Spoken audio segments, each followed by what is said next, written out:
to ask.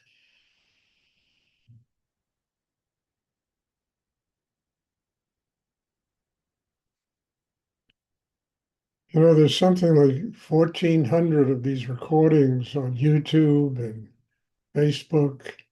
And if you ever need a reference to what this meditation is about, it's readily available.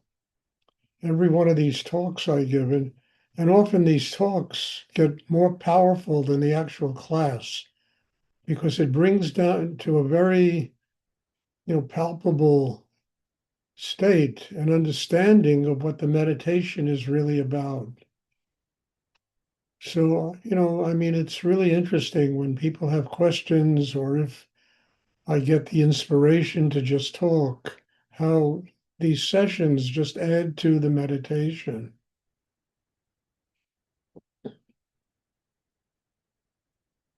And Ellie discovered that if we put clips of these talks on Facebook, on YouTube, like 1 minute clips just to edit, it's amazing how many responses you get, how many more responses you get. I mean, people's attention span today is probably about 5 seconds, you know, and I guess you got to go according to the way life directs you. So Ellie has been making little edits, like 1 minute edits, and they've gotten a much better response on social media. Does anyone have a question they would like to ask?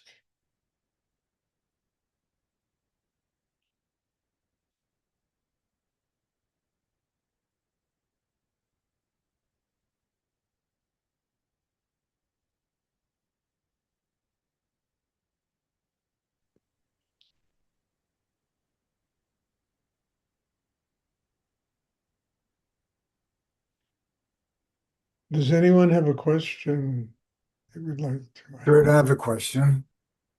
Yes, Bob.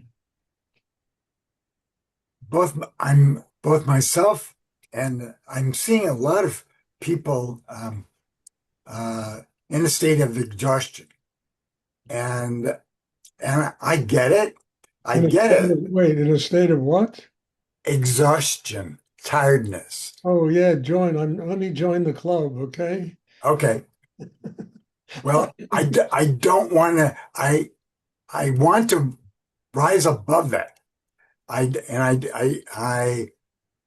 have to find new ways. Yeah, you have What to. do you But suggest, Stuart?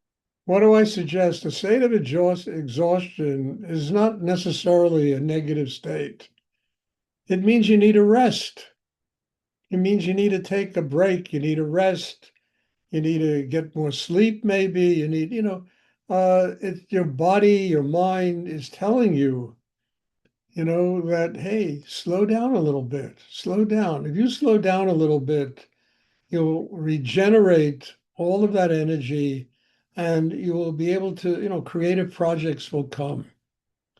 And maybe as these creative projects come, we don't have to do them in a frantic way. We can do them in a quiet, simple way, that enables us to use our energy creatively. So, I mean, body, mind, emotions, they all tell us something about ourselves. And I know, look, I've been doing this a really long time and I get exhausted. I do 5 classes a week and in-person classes and retreats and it goes on and it's almost like nonstop. And you get tired. I sometimes complain about it a little bit, but I also know that Stuart, just chill a little bit, just relax a little bit. Let your energy regain itself. We also get older, and having recognized at this point of my life, I cannot do what I did when I was 40 years old. I can't do stuff, build businesses and run ashrams and meditation centers, travel all around the world nonstop. I mean, I had to cut back. If I didn't cut back, I wouldn't be doing what I'm doing here today. because I had to cut back.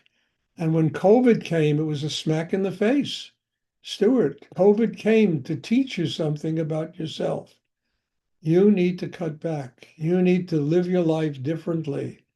And it brought about these classes here on Zoom. It brought about, in-person classes here. Every Saturday evening, I have a class. Not that a lot of people attend it, they don't, but it's available.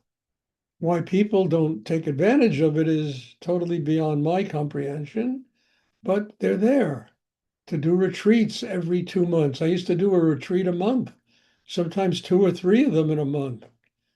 I can't do that anymore. And my body tells me, Stuart, no, you cannot do that anymore. But you can still serve God. And if your chakra system has developed to where you truly can find that humility and that willingness to serve a higher force, you understand? The higher force, God, whatever you call it, higher energy, and it will find ways for you to use your life. It will present you with ways to use your life.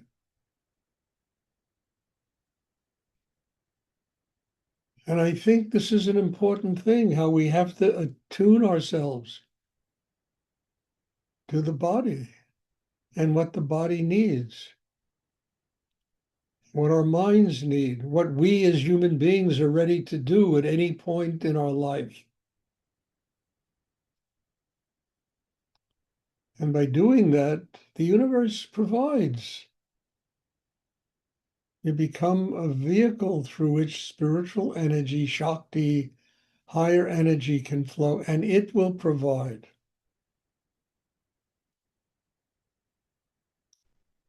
But I don't think there's anything wrong with being exhausted. Problem is, if you're exhausted and you're still trying to run on the kind of energy that got you exhausted, then there's a problem. But if you just listen to yourself and say, hey, chill a little bit, relax a little bit, read a book, do something else, you know, and stop pushing yourself to the point where you're going to kill yourself if you continue to do it. And all that pushing and I got to be better, it's all a matter of guilt, not thinking we're good enough. Every one of us is good enough. Every one of us is good enough. And we have to accept that and allow higher energy, God, as I say, whatever you want to call that energy, to work through us. It will provide a way of us using ourselves creatively in the world, of serving in the world, of being a vehicle for higher energy to flow through us into the world. And we don't have to walk around racked with guilt. I'm not doing enough. I'm not this. I'm not that. I'm not. We all are everything. And we got to just chill out and allow everything to manifest. Give it room to manifest.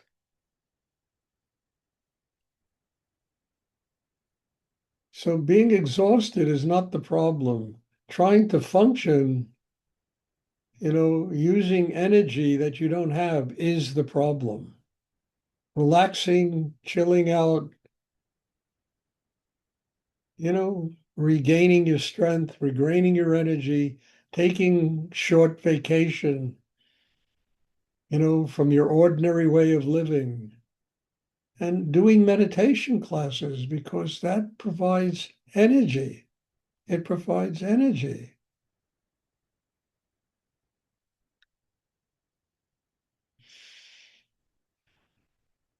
Thank you, Stuart. You're welcome, Bob. Does anyone else have a question they would like to ask?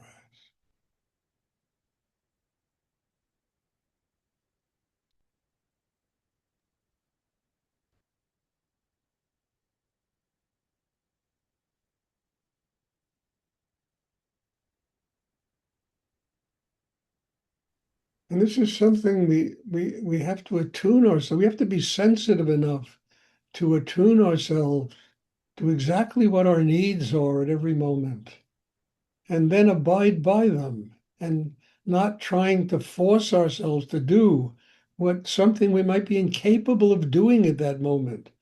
But if we change inside a little bit and relax a little bit, we'll regain the energy to be able to do very creative things.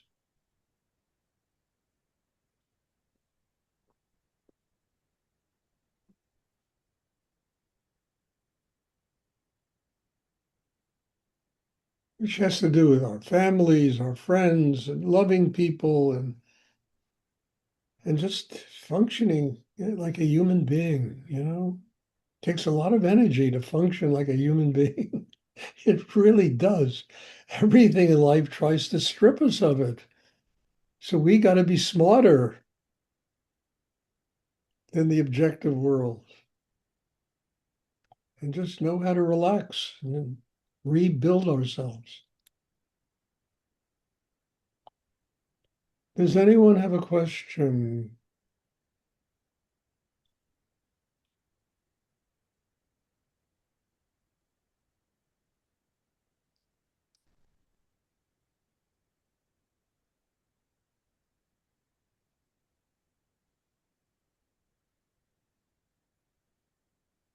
Yeah, well, Stuart, I really enjoyed what you said because it really hits the head on the nail around um, getting better. And I've noticed lately that my thinking is um, involved. I get involved in like analyzing my inner life, sort of, in trying to better it or optimize it constantly. And yeah, instead of engaging in life. So I get exhausted not by being engaged in life, but by my mind just going on and on. And Yes. relaxing can be a bit difficult because then, discomfort shows Look, up. look, you could dig ditches for 12 hours, do physical work. 1 hour of just letting your mind thinking it will get you more tired than digging ditches for 12 hours, than doing physical work for 12 hours. The whole thing is getting free of that mind that exhausts us, that eats us up. It's like cannibalism. We consume ourselves. And we got to learn how to quiet the mind. When you quiet the mind, when your mind is focused in the chakra below the navel, when the pure energy of mind is being used to develop the core of your being, when the mind is quiet, it gets quiet because if you're thinking, you're not doing it. You are ready to begin to receive knowledge, wisdom that comes from the core, from the creative core of the universe. That is real knowledge, real wisdom that allows you to live your life in the moment, to where you can open and respond to life, living it in the moment. So it's very important to understand how we exhaust ourselves. We eat ourselves alive with all of this thinking, this endless, endless chatter that goes on in the brain. Eats us alive. It's like we consume ourselves. And we do exhaust ourselves when we do that. So it's better to learn how to use the mind literally as an instrument that opens the very core of our being. The power, the strength, the foundation, the rootedness inside us. And when we use the mind as pure energy to do that, I always say it becomes like a surgical instrument that opens us inside. And we get the mind quiet. And when that core opens, then we can open the heart. We have gratitude, the heart opens, and all of that tension that's in the head, it begins to flow down. It stops eating us alive. What I teach is a process. It takes time to learn it. One has to get training in it. One has to learn it. And also, if you really want to learn it, you have to be willing to give up something to get it. Otherwise, forget about it. If you want to get it on your own terms, you will never get it. You have to give up something to get it. I mean, to do what I do, I've given up my whole life. It's really true, you know? But look what flows through. Look what comes. I couldn't ask for a better life.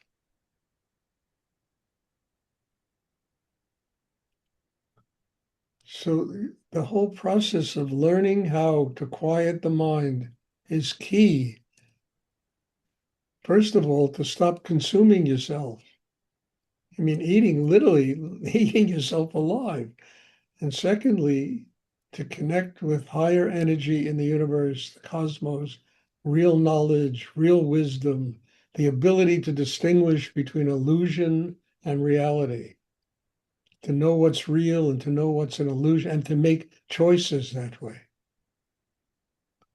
And all of this is part of a process that grows inside a human being when they finally are willing to make the effort to learn it.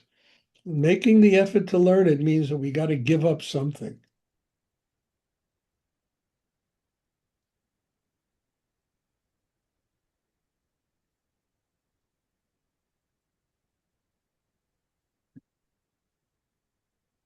Like what?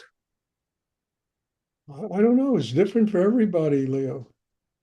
Look, when I was younger, I had a very nice little apartment in Manhattan. I was paying $38 a month rent. I could afford it. I didn't need to get filthy rich in order to live in Manhattan. You know, and one day I said, Stuart, it would be wonderful if you could live around your meditation teacher. And I went and I asked him, is it possible to move into your, ashram, your meditation center? And he said, yes. And I gave up everything, my apartment. I had this $38 a month apartment. I had a wonderful kind of Oriental art collection in the apartment, and the place was very exotic and wonderful and inexpensive. And I gave it up. And I wound up sleeping on the floor of the second floor of his loft building. And it was okay. I had this very comfortable rug that I put out and but it was very interesting, because it really forced me to say, Stuart, you have to give up something to be around somebody who can really train you. I couldn't do it on my own terms. And I spent a year living with Rudy in Rudy's house, and I had my ass kicked every day. Every day I was reminded how stupid I was and how much work I needed to do on myself. And I had to build up a chemistry inside that enabled me to deal with this offense to my ego that thought I was such a terrific guy, writer or this or that, and his presence demanded that I had to give up this image I had of who I was of myself and learn how to rise above it. This is what I had to do. Everybody doesn't have to do that. I had to do this when I was younger.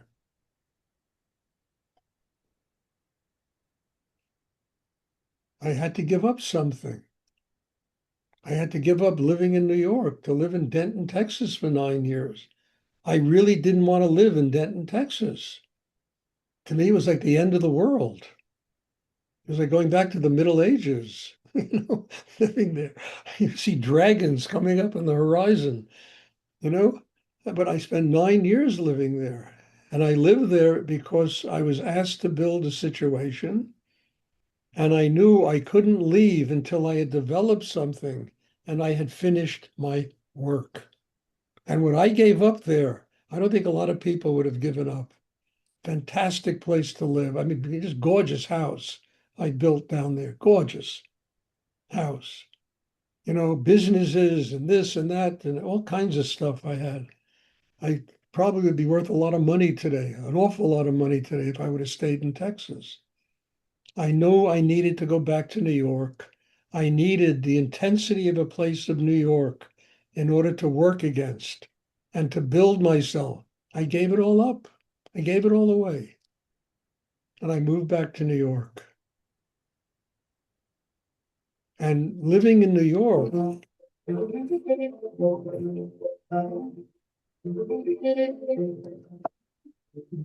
is this?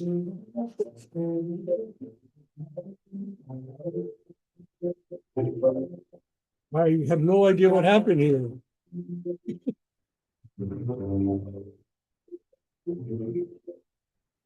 Anyway, I think I put on Spotify by accident. Anyway, forget the music. God bless you all. Have a wonderful day. And I'm looking forward to seeing you. There will be class tomorrow. And I'm looking forward to seeing everyone. Thank you, Stuart. Thank you, sir. Vivaldi. Thank you, Stuart.